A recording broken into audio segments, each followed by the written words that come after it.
Hello everyone, welcome to my channel Sehat show. Friends, आज हम rural के मॉड्यूल बी में चैप्टर नंबर 9 का पार्ट 3 करेंगे।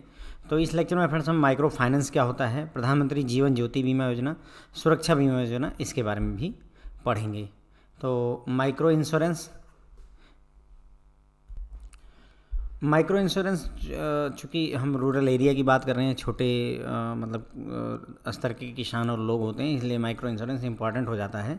Micro insurance is defined as the protection of low income people against specific peril in exchange of regular premium payment proportionate to livelihood and cost of the risk involve. तो चाहे एक regular insurance की बात करें और चाहे जो है हम माइक्रो इंश्योरेंस की बात करें, दोनों एक ही बात होती है, बशर्ते कि जो माइक्रो इंश्योरेंस होता है वो लो इनकम लोगों के लिए होता है, बस इतना ही फ़र्क है। ओके, तो आपको इसमें प्रोटेक्शन मिलती है, लो इनकम ग्रुप के लोग होते हैं, रेगुलर आपको प्रीमियम पे करना पड़ता है और उसके बदले में जितना रिस्क इन्वॉल्व होता है उसी हिसाब से आपको इंश्योरेंस प्रोवाइड कर दिया जाता है।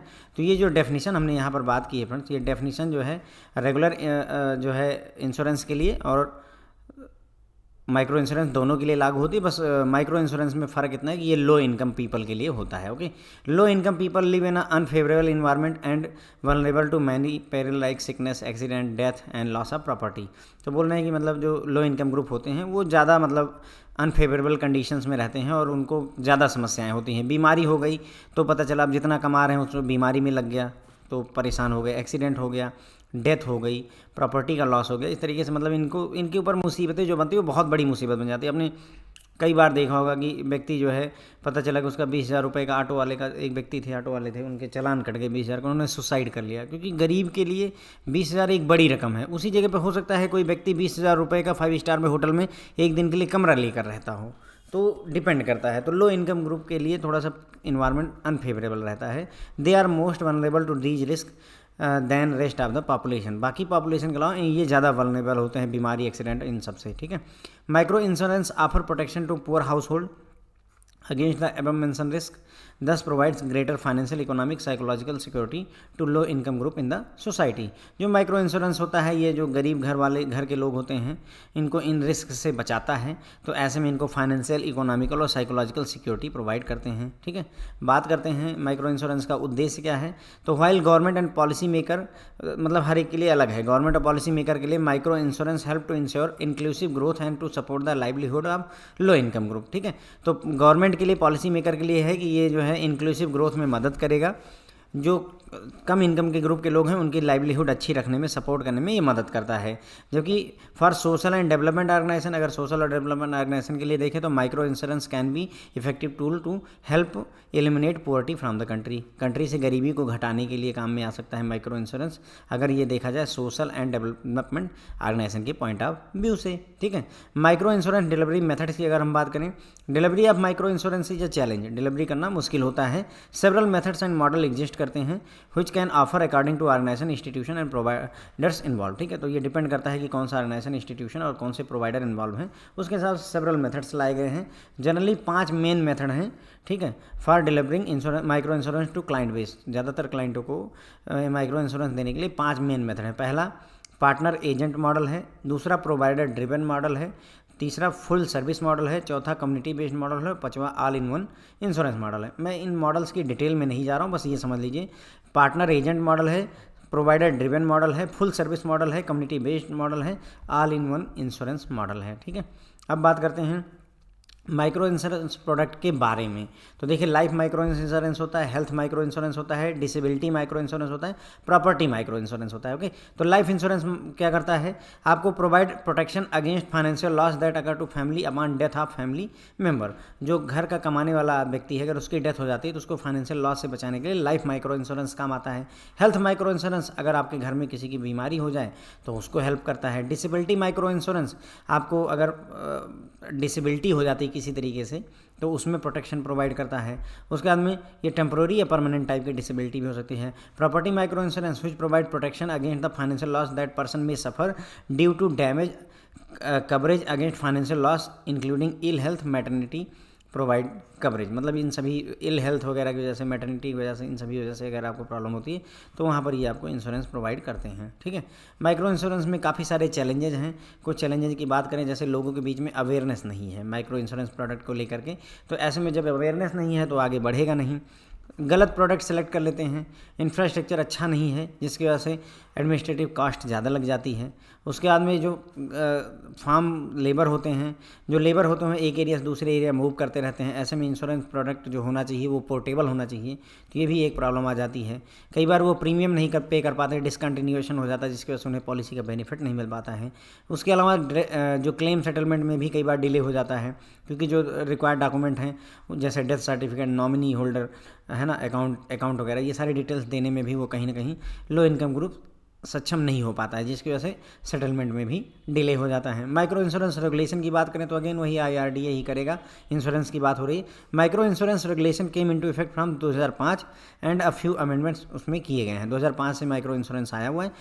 IRDA के हिसाब से 16 लाइफ इंश्योरेंस कंपनियां, 16 लाइफ इंश्योरेंस कंपनियां टोटल 26 स्कीम ऑफर कर रही माइक्रो इंश्योरेंस से रिलेटेड। तो कौन रेगुलेट करता है? IRDA करता है। ठीक है, आगे बढ़ते हैं। Social security coverage measure of government of India. Government of India ने सोशल सिक्योरिटी के लिए कौन कौन सी स्कीम लाई हुई है? तो उसमें पहली राष्ट्रीय स्वास्थ्य बीमा योजना या नेशनल हेल्थ इंश्योरेंस प्रोग्राम की बात करेंगे। ये क्वेश्चन पूछा गया था एग्जाम में, जून 2023 में इससे क्वेश्चन आया। तो इन्होंने यही पूछा था कि राष्ट्रीय स्वास्थ्य बीमा योजना के लिए कौन एलिजिबल होता है, हु इज एलिजिबल। तो ये है क्वेश्चन का आंसर। जो वर्कर होते हैं फ्रेंड्स अनऑर्गेनाइज सेक्टर के और BPL कैटेगरी में आते हैं, वो और उनकी फैमिली के मेंबर जो है आपके राष्ट्रीय स्वास्थ्य बीमा योजना में एलिजिबल होते हैं। ये क्वेश्चन पूछा गया है जून 2023 में। तो राष्ट्रीय स्वास्थ्य बीमा योजना जो है लॉन्च की गई ministry of labour and employment द्वारा, ताकि हेल्थ इंश्योरेंस कवरेज जो है प्रोवाइड किया सके बिलो पॉवर्टी लाइन जो है फैमिलीज को, BPL फैमिलीज को। ऑब्जेक्टिव क्या है राष्ट्रीय सुरक्षा बीमा योजना का? To provide protection to BPL household from financial liability arising out of health stock that involve hospitalisation. तो हॉस्पिटलाइजेशन वगैरह के केस में आपको बचाने के लिए, BPL फैमिली को बचाने के लिए मतलब जैसे अगर कोई बीमार हो जाता है तो सारा पैसा उसमें खर्चा हो जाता है। अब गरीब कमा ही साल भर में 30-35 हज़ार रुपये रहा है और उसमें सारा पैसा उसका चला जाएगा तो वो क्या बचेगा? तो इसीलिए राष्ट्रीय स्वास्थ्य बीमा योजना लाई गई थी। ये किन के लिए है स्कीम? वे वर्कर जो अनऑर्गेनाइज सेक्टर को बिलोंग करते हैं और BPL कैटेगरी के होते हैं, उनको और उनकी फैमिली को, फैमिली में मैक्सिमम 5 मेंबर होने चाहिए, उनको इस स्कीम के तहत बेनिफिशियरी रखा गया। यही पूछा गया था राष्ट्रीय स्वास्थ्य बीमा योजना का बेनिफिशियरी कौन है? तो worker of unorganise sector belonging to BPL category. ठीक है, beneficiary will be issued smart card for purpose of identification. कौन बेनिफिशियरी है राष्ट्रीय स्वास्थ्य बीमा योजना का? उसके लिए स्मार्ट कार्ड इशू किए जाएंगे। बेनिफिशियरी एलिजिबल होगा in patient health care insurance benefit aid would be designed by the respective state government based on requirement of people and geographical area. तो इन पेशेंट हेल्थ केयर के लिए मतलब कहने का hospital में भर्ती होने तक का भी इसमें फ़ायदा आपको मिलता है, स्टेट गवर्नमेंट जैसा भी प्रोग्राम को डिजाइन करे। हाउएवर स्टेट गवर्नमेंट को कम से कम ये मिनिमम बेनिफिट देने की ज़रूरत होती है। स्टेट गवर्नमेंट पर निर्भर तो है, लेकिन फिर भी स्टेट गवर्नमेंट कहा गया कम से कम इतना तो करना ही पड़ेगा। अनऑर्गेनाइज सेक्टर का वर्कर अगर BPL फैमिली का है तो उसको और उसकी फैमिली को यानी 5 लोगों की यूनिट को आपको कवर करना होगा। टोटल सम इंश्योर्ड 30,000 रुपये पर फैमिली पर ईयर होगा। 30,000 रुपये का इंश्योरेंस यहाँ पर मिलता है। Cashless attendance to cover all element hospitalisation expense. Hospital में जितने भी खर्चे हो रहे हैं उसको कैशलेस अटेंड करना होगा और ज़्यादा से ज़्यादा जो है इलनेस को आपको इसमें कवर होगा। बहुत कम ही जो है बीमारियाँ होंगी जिनको आप एक्सक्लूड कर सकते हैं। All pre existing diseases to be cover. अगर पहले से कोई बीमारी है, इस योजना में ज्वाइन करने से पहले बीमारी है तो उसको भी कवर किया जाएगा। ट्रांसपोर्टेशन कास्ट में पूरे साल में 1,000 रुपये मिलते हैं, एक बार में मैक्सिमम 100 रुपये पर विजिट के हिसाब से दिया जाता है। ठीक है, फंडिंग पैटर्न की अगर बात करें तो गवर्नमेंट ऑफ इंडिया 75% जो भी एनुअल प्रीमियम है 750 का, जिसमें से वो मैक्सिमम 565 रुपये पर एनम पर फैमिली देगी। मतलब गवर्नमेंट ऑफ, देखो प्रीमियम कितना है 750 रुपये का, उसमें से 75% जो है गवर्नमेंट ऑफ इंडिया देगी। मैक्सिमम कितना देगी? 75% में मैक्सिमम 565 रुपये पर फैमिली देने के लिए राजी है गवर्नमेंट ऑफ इंडिया, इससे ज़्यादा नहीं देंगे, 565 रुपये। ओके, स्मार्ट कार्ड बनवाने का जो खर्चा है वो सेंट्रल गवर्नमेंट बियर करेगी।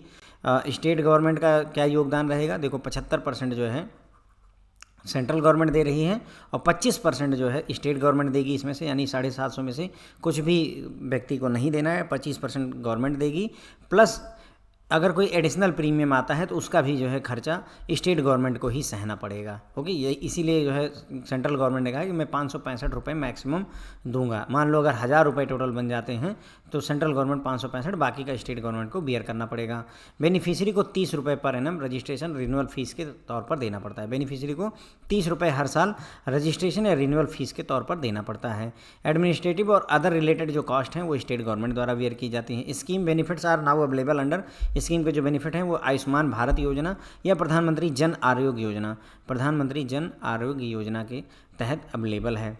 अब आगे बढ़ेंगे और बात करेंगे प्रधानमंत्री जीवन ज्योति बीमा योजना की। हम में से ज़्यादातर लोग करते रहते हैं इस स्कीम को, तो अवेयरनेस पूरी है, लेकिन फिर भी एक बार देख लेते हैं। PMJJBY प्रधानमंत्री जीवन ज्योति बीमा योजना 2015 में आई थी। 1 ईयर का लाइफ इंश्योरेंस स्कीम है। ईयर टू ईयर जो है इसमें इंश्योरेंस दिया जाता है, कवरेज फॉर डेथ। ठीक है, इंडिविजुअल जिनकी एज 18 से 50 साल की हो, बैंक अकाउंट हो, वो इसके लिए एलिजिबल होते हैं। अगर किसी ने 50 साल की एज तक ज्वाइन कर लिया है तो अगर वो प्रीमियम पे करता रहेगा तो 55 साल की एज तक उसको जो है कवर दिया जाता है। मतलब कहने का, अगर मान लो कोई व्यक्ति है जिसकी एज 52 साल की है, वो प्रधानमंत्री जीवन ज्योति बीमा योजना अगर ज्वाइन करना चाहे तो नहीं कर सकता। लेकिन यदि कोई व्यक्ति 50 साल का है, वो प्रधानमंत्री जीवन ज्योति बीमा योजना ज्वाइन कर चुका है या कर ले 50 साल तक, तो 91 साल, 52, 53 और 55 साल तक इंश्योर्ड रहेगा प्रीमियम देते हुए, ये कहा गया है। लाइफ इंश्योरेंस जो है 2 लाख रुपए की है 18 से 50 साल के लोगों के लिए। 436 रुपये का प्रीमियम यहाँ पर अब हो गया है। और डेथ जो है किसी भी कारण से हुई, एक्सीडेंट से हुई, नेचुरल हुई हो, चारपाई पर लेटे लेटे डेथ हो जाती है, वो सब कुछ कवर होता है।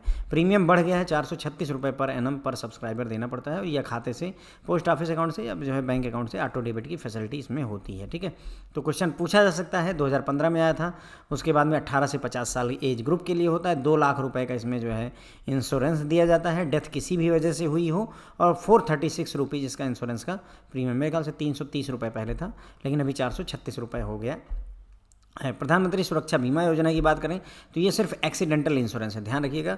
एक्सीडेंटल इंश्योरेंस प्रोग्राम होता है। डेथ हो जाए व्यक्ति की, डिसेबिलिटी हो जाए तो उसे ही कवर करता है। डेथ होने पर 2 लाख रुपए मिलते हैं। अगर किसी व्यक्ति की दोनों आंखें चली जाएं, दोनों के दोनों हाथ ना चल पाएँ, खराब हो जाएं, टूट जाएं दोनों पैर, है ना, या एक आंख और एक हाथ या एक पैर खराब हो जाए तो 2 लाख रुपए मिलते हैं। दोनों आंखें गई 2 लाख रुपए, दोनों के दोनों हाथ चले गए 2 लाख रुपए। ठीक है, दोनों के दोनों पैर चले गए 2 लाख रुपए। एक आंख गई और एक जो है हाथ या एक पैर खराब हो गया, 2 लाख रुपए दिए जाते हैं। और उसके बाद मान लो कि एक आंख या एक हाथ या एक पैर चला गया तो सिर्फ 1 लाख रुपए दिए जाते हैं। इंश्योरेंस प्रीमियम 20 रुपये का होता है, जो कि बैंक के खाते से ऑटोमेटिक डेबिट कर लिया जाता है। इस स्कीम को एडमिनिस्ट्रेटर किया जाता है पब्लिक सेक्टर की जो जनरल इंश्योरेंस कंपनियां हैं उनके द्वारा किया जाता है। Participating bank are free to engage any such insurance company, मतलब पार्टिसिपेटिंग बैंक चाहे तो किसी भी एजेंसी के साथ टाई अप कर सकते हैं।